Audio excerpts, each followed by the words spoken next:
we are now live.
Okay, there come the attendees.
Good morning, everyone, and welcome to our session on MSAs. We're going to give it another minute or so and let the attendees get into the session.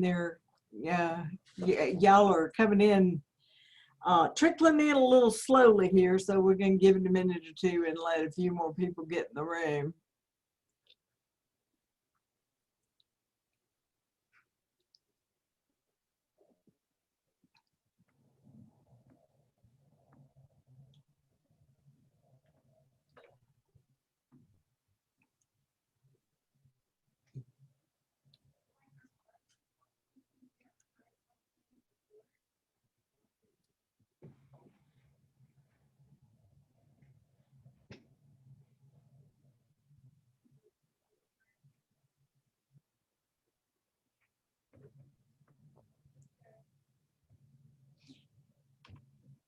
Okay, good morning, everyone. Welcome to our session on MSAs. Thank you for joining us and supporting the Benefits Forum.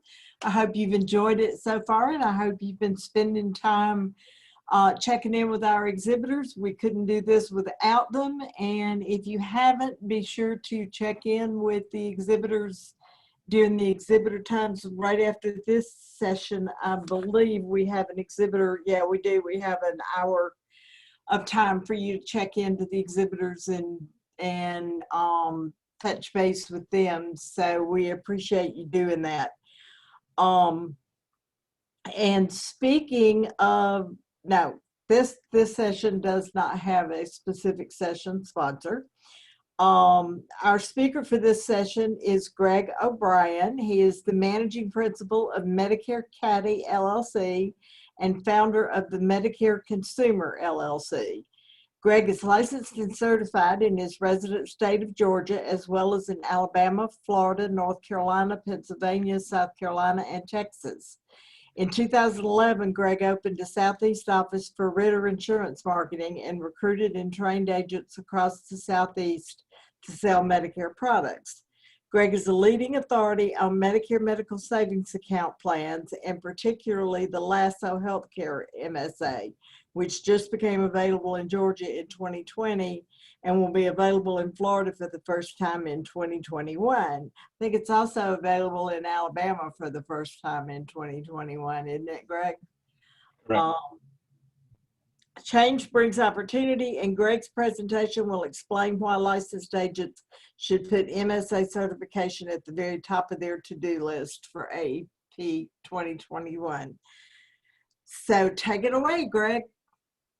Thank you, Donna. Quite an introduction, and it took away a lot of what I needed to say here in the beginning. But good morning and welcome to the MSA breakout session. The first thing I want to do is recognize people like Donna and all the leadership for GAHU that's put together this virtual Medicare Summit. They didn't just make it happen, they're also making it worthwhile for people to pay money and more importantly, their time too. So we're all learning to adapt in this changing business environment, and I commend that leadership for making this happen. Today's topic, as Donna said, is Medicare medical savings accounts, also known as Medicare MSAs. And as they become more widely accepted, they will be known as MSAs. But MSAs are part of a bigger story. And I challenge you today to make sure you listen and learn to the big picture of this presentation and save trying to learn all the details about MSAs for a later date. The big picture will help make the details make more sense. The bigger story includes the fact there's an opportunity for those that make a living selling Medicare insurance plans, and that's basically what a lot of us do.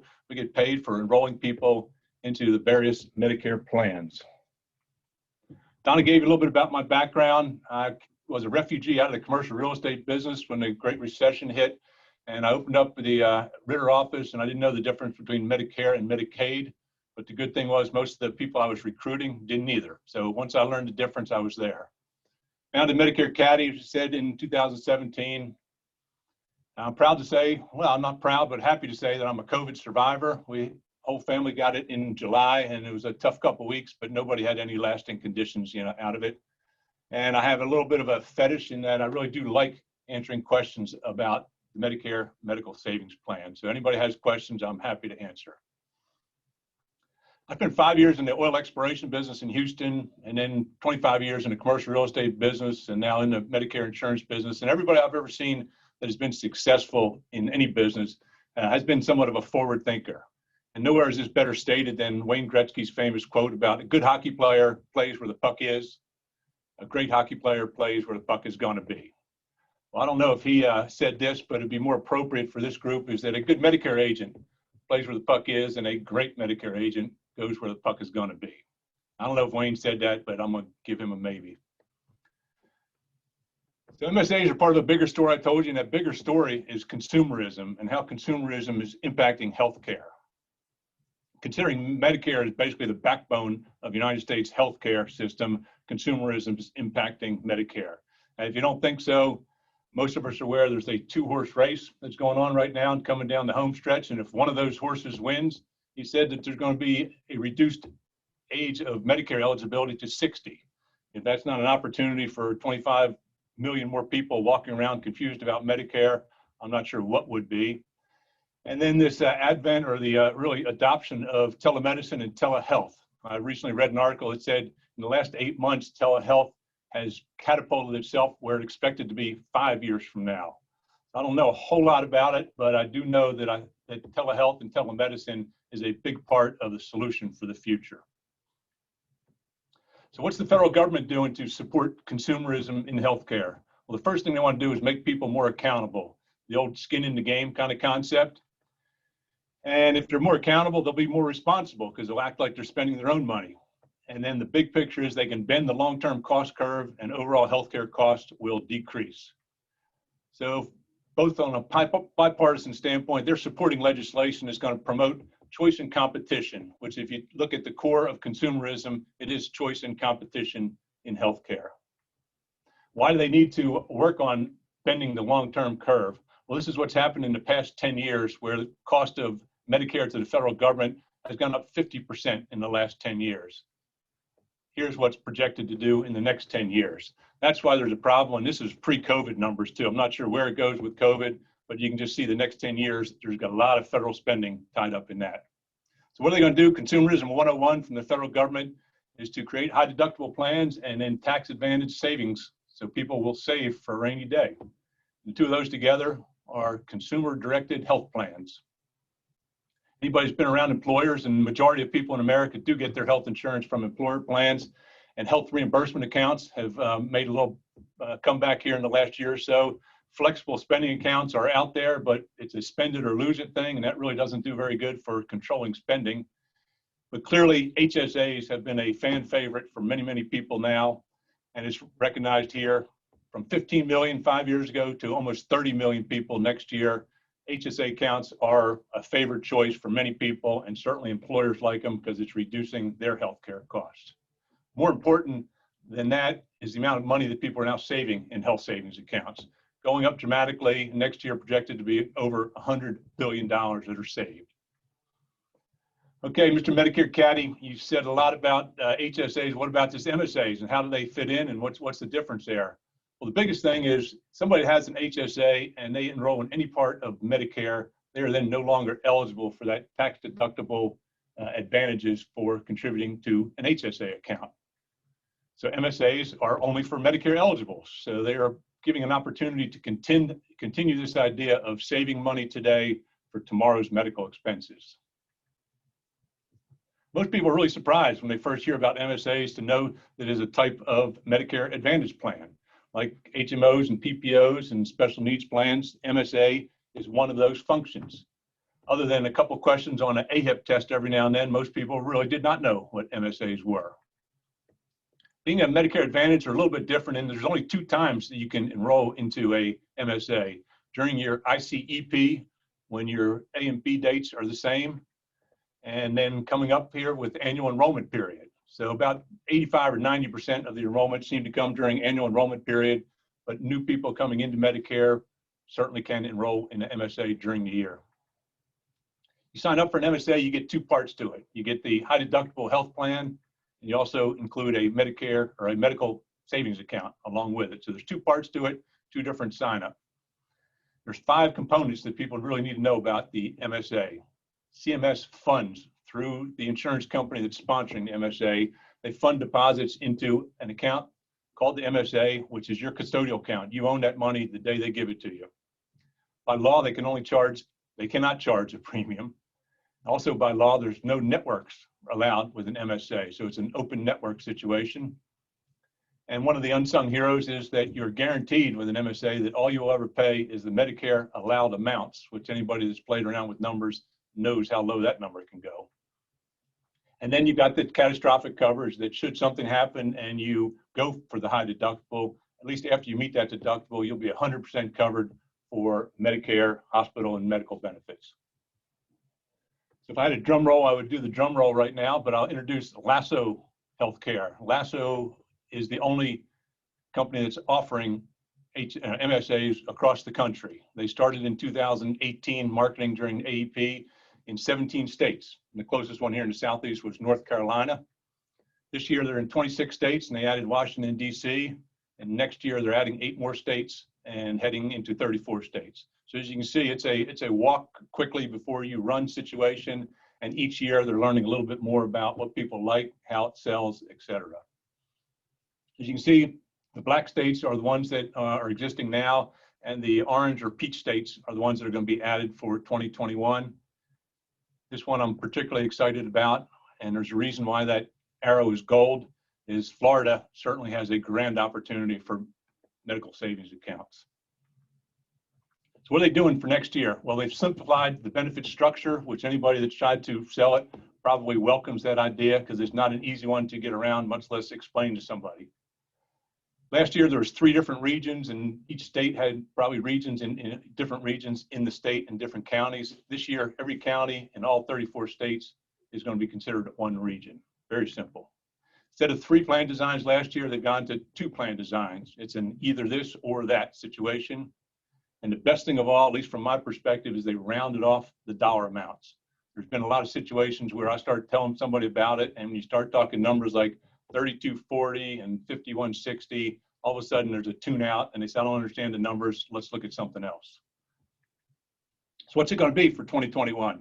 Well, there's 2 plans. The first one is called the Growth MSA, and it's as simple as this. Somebody enrolls this AEP on January 2nd of next year, they'll have $2,000 deposited into their MSA account.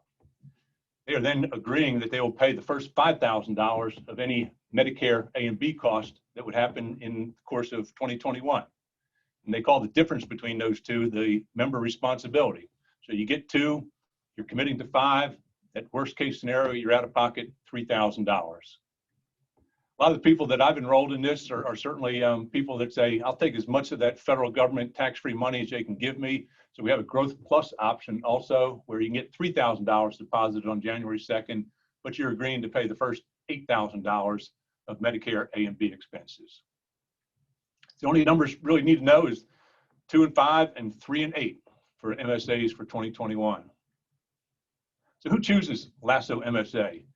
There's this concept of pursuit of wellness. It's basically people that are healthy and they want to stay that way. And we know the mentality of those folks, and there's millions of Medicare eligibles out there that are pursuing wellness. All you have to do is look out on the street any afternoon and see the number of people walking these days, number of people that are doing yoga and different kinds of things. People are focused on wellness, and they're certainly looking at ways to take care of it. They embrace this concept of consumer directed. The person not interested in a Lasso is somebody who says, I just don't want to hear anything about it. I'm happy to pay my premium and not worry about it. They certainly want the ability to have some choice in doctors, hospitals, providers. That goes without saying. But more importantly, they also understand that there is a financial risk. And it's a bet one way or the other on how much you'll utilize, but they're going to go ahead and understand the financial risk. Who can't have a Medicare MSA? Well, if you live outside the 34 states in 2021 or DC, you cannot enroll in a Medicare MSA. If you don't live in the United States for 183 days in a calendar year, you cannot enroll.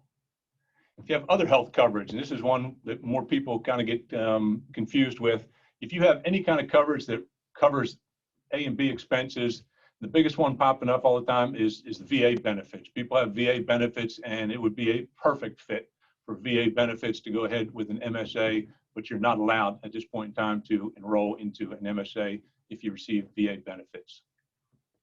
Anyone eligible for Medicaid cannot collect money from the government this way, and anyone that's receiving hospice benefits. So those are the people that are exempt and not allowed to enroll in an MSA. Clinical access, probably the #1 challenge or #1 point of a discussion is who can use a Lasso MSA. Well, there's no network restrictions, and that doesn't mean everybody has to take the Lasso MSA. It basically falls down to any willing Medicare participating provider. And I think that kind of goes without saying. I'm not sure if anybody would want to go to a doctor that's unwilling to accept the plan you have or unwilling to accept the Medicare cost, because what they're going to get paid with the Lasso MSA is the same thing that they would get paid if somebody had a Medigap, Plan F, Plan G, anything else. They're going to get paid the Medicare allowed amount. You can see any willing non-participating provider, but be aware that somebody would be paying those excess charges. Medicare would not cover that, and believe it or not, those excess charges would not be considered part of your deductible either. And as most people would understand, why be on Medicare and go to somebody that's opted out of Medicare? So why do people choose Medicare MSAs?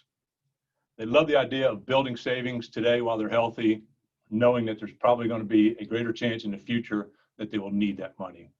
Most people love the idea of a zero premium. Anybody that's sold zero premium MAPDs understands the value of zero premium and lack of network restrictions. That gives people peace of mind. It's probably the second most often asked question is, do I have networks to deal with? The unsung hero, I would call it the offensive line, so to speak, of Medicare MSAs is the fact that you're being guaranteed that all you'll ever pay is the Medicare allowed amount or the Medicare pricing schedule. And then also, because Medicare MSAs do not include prescription drug plans, you go ahead and you get the ability to enroll in a standalone plan. Donna, I see some hands are raised. Are you handling the question part of it? I'm happy to take questions anytime.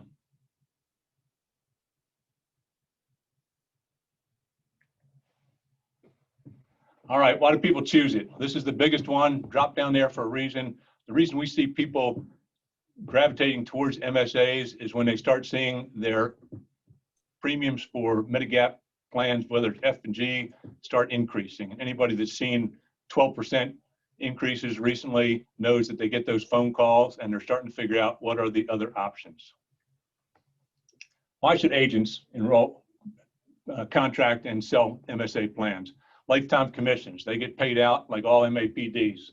You enroll somebody when they're 65 and they stay on a LASSO plan and it stays around for 20 years, you'll get paid for all 20 years. They've really pushed technology to the forefront. So there's a very simple online enrollment process with LASSO. Being a Medicare Advantage plan, it certainly is subject to all CMS marketing guidelines. One of the reasons is people will start hearing about it. I don't know when Clark Howard is going to step out, but Clark Howard and Susie Orman have both been made aware of MSA plans. And if anybody's listened to Dave Ramsey, they know how much the three of them support health savings accounts. And all we need is one of them to start saying, you better look at this MSA plan, and your clients and your leads will certainly start hearing about it. But also use it as a tool. Anybody that uses financial advisors or CPAs as a referral source, send them something about the MSAs. There's a really good chance they've never heard of it before, and this gives them a leg up for should one of their clients ask about it. And what I've been doing a lot lately, there's a lot of employers now that are trying to figure out what can they do, and they can't really entice anybody to get off the employer group plan and get onto the government Medicare plan, but they love to be able to bring their people together and make sure that they're educated about the opportunities. And that also becomes a great referral source. Oh, and there's like a 15% bonus is the way I look at it. Since they don't include prescription drug plans, you get to enroll somebody in a standalone plan and you get that commission going forward also.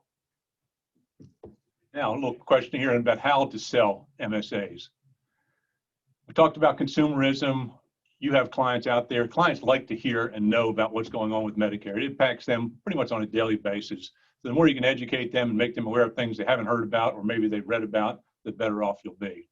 This idea of consumerism. They are Medicare consumers. I'm not sure what I'm going to do with a company called Medicare Consumer right now, but there's a lot of opportunities in that Medicare world for people that are interested in learning.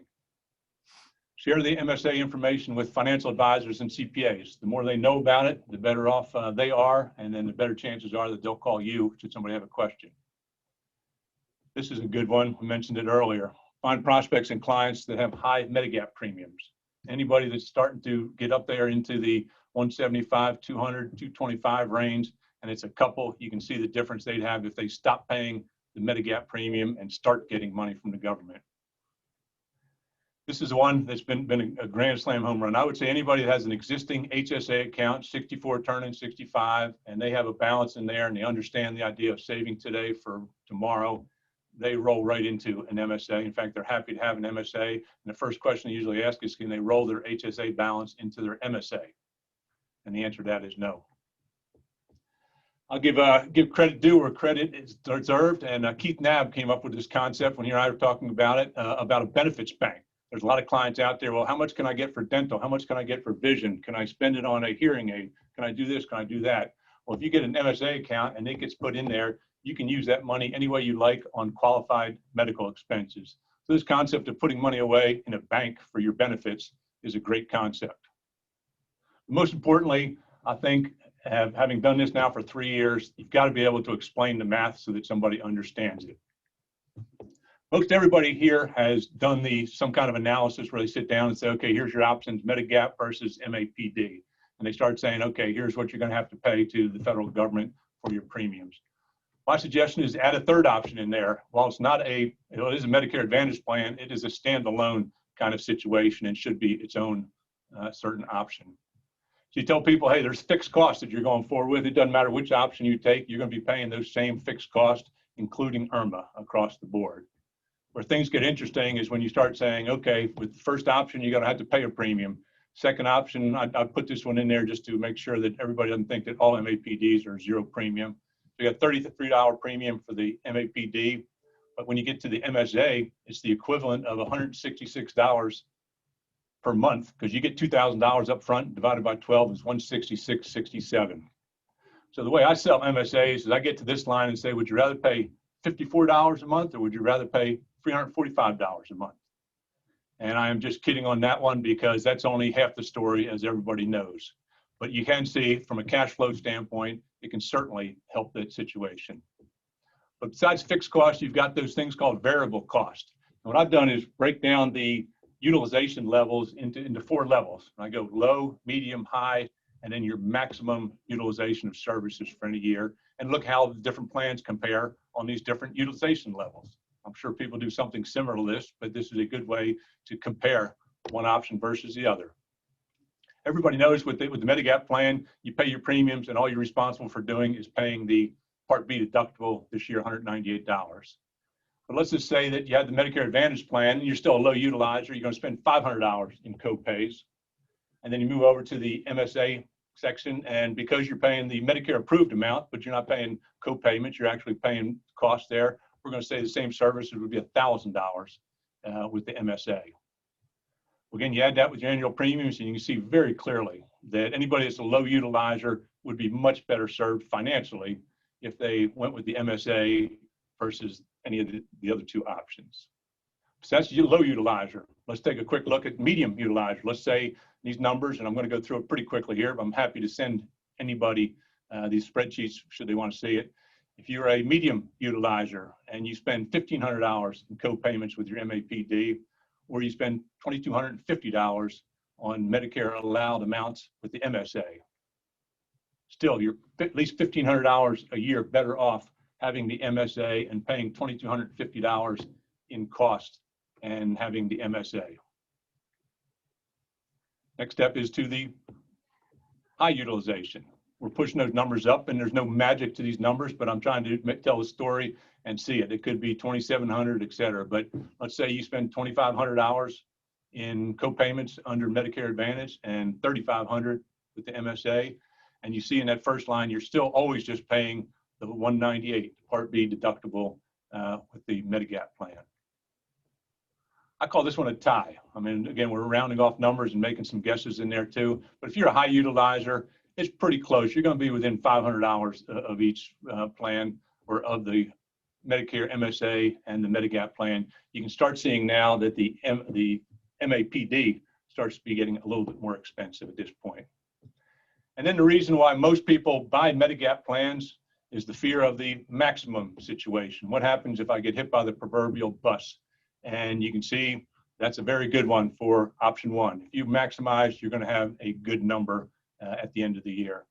You can see the MAPDs, even with $6,700 going to $7,550 next year, that's going to be a high number.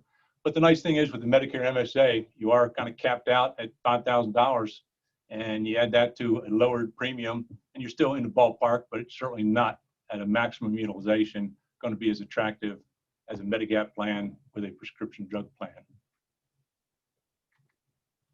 Clearly, that's the winner with maximum. So quick summary. Medicare MSAs are a unique Medicare Advantage plan.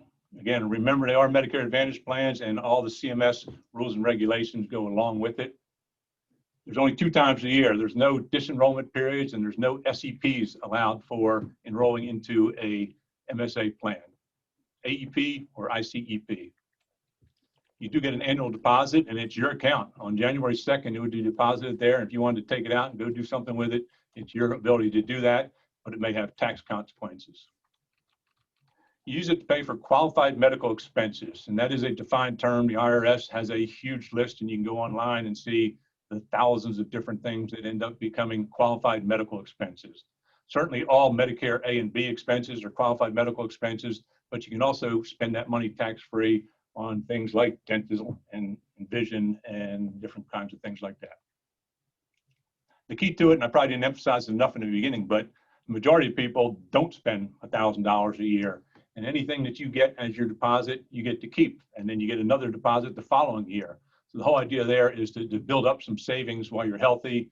And in the future years, when you need it, you'll have enough to cover your member responsibility portion. And as I showed you back there, and I'm open for questions, suggestions, why it doesn't work. But if you can see the numbers, very financially attractive for anybody that's a low to moderate utilizer, people with chronic conditions such as high blood pressure, high cholesterol, those kind of things. They're managing it and managing it well, taking some generics, and certainly fit into the wellness consideration. Zero premium, that'll always be there by law. The no network restrictions. LASSO does have a good provider services network. There are people that look at LASSO and say, well, it's a Medicare Advantage plan. We don't work with that. They call the provider services and they get explained how the LASSO MSA works. Remember, again, you always pay the Medicare allowed amount, which if anybody looks at it, I highly recommend is usually less than 20% of whatever a billable amount is. You've got the catastrophic coverage, which is really important if anybody's looking at insurance to make sure that they don't have one bad accident and get really hurt. You get to choose the best of the standalone plans. Everybody's looking at different kinds of drug costs these years, and certainly next week when new numbers come out, everybody will be scrambling to figure out which is the right prescription drug plan for them. So close it up here. I say Medicare MSAs, and particularly LASSO, because it's the only game in town right now, is a win-win-win scenario. It's a win for the eligibles because they can save money today. Most likely they're going to need it in the future. Win for the federal government. There's no other way that's been proven that's going to bend the cost curve for Medicare spending other than making people more accountable and act like they're spending their own money, or make them spend their own money as opposed to spending funny money or having no cost at all and just going. I think it's a win for Medicare agents. You've got to have another arrow in your quiver there, and you get lifetime commissions on two different fronts, like the MA plan and with the PDP. And better than that, there's a certain section of your clientele that are going to want to know about it, so you should have it. The reason for that is this is where the puck is going. If anybody followed the curve I had earlier about HSA plans and how they've gone from basically 6 million people in 2010 to almost 30 million people now, I believe the MSA is going to follow a similar pattern. Not going to hit those numbers, but it's going to go quickly. And if you assume that there's going to be 65 million people with Medicare, and let's just take 10%, 6.5 million, 1% would be 650,000 people across the United States, or at least in 36 states, that can have MSAs at this point in time. There's a need out there. It's not the right plan for everybody, but it's certainly something that can be advantageous for those of you that make a living enrolling people in Medicare plans. Thank you for the opportunity. Hope we got some time here for questions. I welcome any kind of questions. We are out of time, Greg, but there are two quick questions. If you can answer them real quickly, I would appreciate it. Sure. The first one is, do the Medicare Part A and Part B deductibles, are they part of the maximum out of pocket? Easy answer, no. Okay. And the next one is there a maximum amount of money that can be held in the MSA? Good question too. There's legislation now to increase that, but as it stands right now, the only people that can put money into an MSA account is the insurance carrier that's sponsoring the MSA. They get the money from the federal government and they put it in. There is some legislation to let people contribute some of their own money into it, because again, the government wants to support people saving money today. But as it is now, you cannot contribute your own money into an MSA account. It does carry over though, right? It absolutely does. That's a key component of it. You put it in there, you keep it as long as you want it, and it grows tax-free. And if you spend it on qualified medical expenses, it's not taxed also. All right, one more, and then we're going to have to close it out. If a beneficiary has a Medicare supplement plan and never has had an MAPD, can they try the MSA and still get the 1-year trial period if they switch to try an MSA? Absolutely. That's exactly how it should work. That's why they have the trial period in there for somebody to take a look at it. And they do get that guaranteed issue right to go back to whatever plan they had before, original Medicare. So the Okay. answer to that is yes. All right. Well, thank you, Greg. That was a lot of information and we really learned a lot. We appreciate you taking the time to be here with us today. And the next thing up is a 1 hour break to touch base with our exhibitors. And please be sure and do that. We couldn't do this without them. And then our next session at 11 o'clock will be election outcomes and their impacts by Marcy Bruckner. So we hope to see you all there. Enjoy the rest of your day.